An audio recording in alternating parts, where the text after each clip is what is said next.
जब सेना भर्ती के तरीके को बदलते हुए अग्निपथ स्कीम लाई गई तो उसके खिलाफ देश भर में विरोध हुआ था। भर्ती के भरोसे बैठे युवाओं में विरोध बढ़ गया था, आगजनी हुई।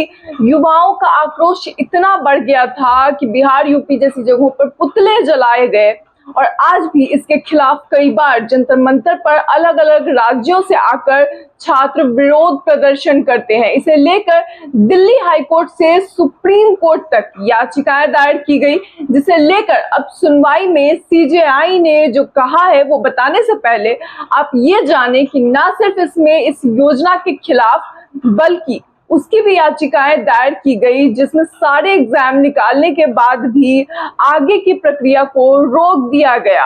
इस कारण कई छात्रों ने आत्महत्या तक कर ली थी, क्योंकि इस नई स्कीम को ले आया गया था और उनकी आशाएं टूट गई थी। और अब सेना में भर्ती की अग्निपथ स्कीम के खिलाफ दायर याचिकाओं पर सुप्रीम कोर्ट ने सुनवाई की है। नमस्कार दोस्तों, मैं सौम्या मिश्रा और आप देख रहे हैं लाइव टीवी इंडिया। दरअसल सबसे पहले अग्निपथ स्कीम के खिलाफ दायर याचिकाओं की सुनवाई दिल्ली हाई कोर्ट ने की थी। दिल्ली हाई कोर्ट ने अग्निपथ को सही मानते हुए इसके खिलाफ दायर सभी याचिकाओं को खारिज कर दिया था, जिसके बाद सुप्रीम कोर्ट में सीजेआई की बेंच के समक्ष दिल्ली हाई कोर्ट के फैसले को चुनौती दी गई थी और अब सीजेआई चंद्रचूड़ की बेंच ने उस याचिका को खारिज कर दिया है जो स्कीम पर सवाल उठा रही थी। मगर सीजेआई ने प्रशांत भूषण की एक याचिका पर सुनवाई का फैसला भी किया है। ये बड़ी बात है दोस्तों, वो हम आपको बताएंगे आगे कि आखिर वो कौन सी याचिका थी प्रशांत भूषण की।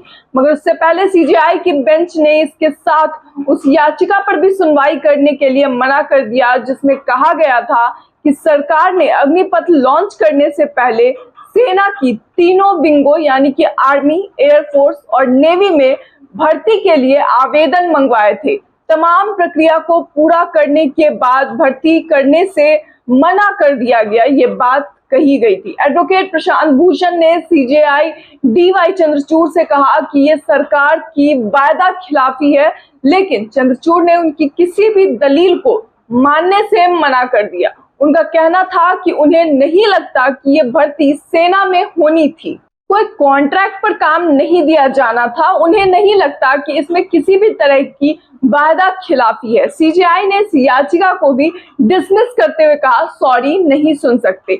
दोस्तों, आपको याद होगा कि हमने आपको बताया था और दिखाया भी था कि किस तरह से युवा वर्दी या अर्थी को लेकर मांग पर उतर गए थे। उनके पास इसे लेकर और कोई ऑप्शन ही नहीं बचा था, या तो वर्दी वरना अर्थी। ये युवाओं ने अपने सीने पर लिखा था और जो एक उम्मीद सुप्रीम कोर्ट से थी, अब उसका निर्णय भी आ गया है। इस मामले में एडवोकेट अरुणावा मुखर्जी ने अपनी याचिका में दलील दी थी कि वो स्कीम का विरोध नहीं कर रहे, बल्कि उनकी फरियाद इस बात को लेकर है कि 2022 में अग्निपथ को लॉन्च करने से पहले सरकार ने जो भर्तियां सेना की 3 विंगों में निकाली थी, कम से कम उन्हें तो पूरा कर लिया जाए। जिसे लेकर additional solicitor general Aishwarya Bhati ने कहा कि ये कोई साधारण भर्ती का मामला नहीं है। सेना में भर्ती हमेशा से खास तरह से होती रही है। दिल्ली हाई कोर्ट ने अपने फैसले में सारी चीजें साफ कर दी थी। फिलहाल इन पर सुनवाई की कोई जरूरत नहीं है, उन्होंने ये बात कही है। उनका कहना था कि उन्हें इसकी जरूरत महसूस नहीं होती, याचिका रद्द की जाए, ये बात सीधे तौर पर उन्होंने कही। तमाम दलीलों को सुनने के बाद सीजेआई चंद्रचूड़ ने सारी याचिकाओं को रद्द करते हुए केवल एक याचिका प्रशांत भूषण की उस याचिका पर सुनवाई करने पर सहमति जताई है, जिसमें वो अलग से पेश हुए थे। इस मामले की सुनवाई 17 अप्रैल को की जाएगी। अपनी याचिका में भूषण ने कहा था कि कैंडिडेट्स को तमाम प्रक्रियाएं पूरी करने के बाद आश्वस्त किया गया था कि उन्हें जल्दी ही नियुक्ति पत्र मिलेंगे, लेकिन वो 3 सालों से केवल इंतजार कर रहे हैं।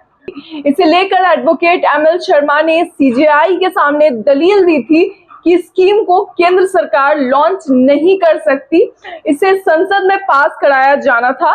एडवोकेट केस की सुनवाई को टालने के लिए सीजेआई से बोले कि उन्हें ब्रेन अटैक हुआ था। डॉक्टरों ने बोलने के लिए भी मना किया है, लिहाजा 3 महीने बाद की तारीख दी जाए। उन्होंने आगे की का वक्त मांगा था, लेकिन सीजेआई ने 2 टूक कहा, सॉरी, रिट डिसमिस। दोस्तों, लगातार जो छात्रों का इंतजार है वो जारी है, मगर इंतजार के साथ साथ विरोध भी वो लगातार हर कुछ दिनों पर एक बार जरूर दिखाते हैं। लोगों का विरोध, युवाओं का विरोध देखने को मिलता है इस स्कीम को लेकर के, इन याचिकाओं को लेकर और उस एग्जाम को लेकर जिसमें उन्होंने कड़ी मेहनत करके एग्जाम निकाला था, अपना फिजिकल निकाला था, मगर उसके बावजूद आगे की कार्रवाई नहीं पूरी की गई थी। दोस्तों, इस पूरे मामले को लेकर आपकी क्या राय है? अपनी राय को कमेंट बॉक्स में जरूर बताएं। फिलहाल इस वीडियो में इतना ही, तब तक के लिए धन्यवाद।